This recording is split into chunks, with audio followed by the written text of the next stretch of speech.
তো hi friends, আজকে আমরা দেখো গাছ মানে কেরালা লেচু গাছ এটা আমরা ক্লিন করছি। দেখো এটা নাজুল, দেখো ওই দেখি রে মুখখান দেখা একটু নাজুল এই কাটা সত্যি খুব ভালো পারে, বুঝতে পেরেছো? দেখতে পাচ্ছি দেখো ছোট ছোট কোটা ঘাস হয়েছে নাজুলের। ভিডিও করতে দিচ্ছে আছো, ভিডিও করলে কি আছে বলো ভাই। আর পেয়ারার ডাল মার্কে দেখো কি করে ভাঙেছে, মানে পেয়ারার ডাল ভেঙে বলে পেয়ারা আছে তাই বলছি না, বুঝতে পেরেছো? দেখো তো নাজবুল ঠিকই বলেছে, দেখেছো দেখো পেয়ারার ডাল ভেঙে দিলে কিন্তু পেয়ারা হয়। দেখেছো কত পেয়ারা দেখতে পাচ্ছ। আজকে গোডাউन क्लीनिंग এর সব কাজ হচ্ছে। এবারে একটা केरला का देखो हाइडल का, हाँ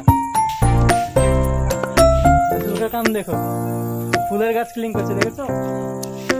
আরামের কাজ পেলে যা হয়, বুঝতে পারছো? দেখো তো বন্ধুরা, ভিডিওটা কেমন লাগছে কমেন্ট করে বলবে আর লাইক করে দেবে। বাই।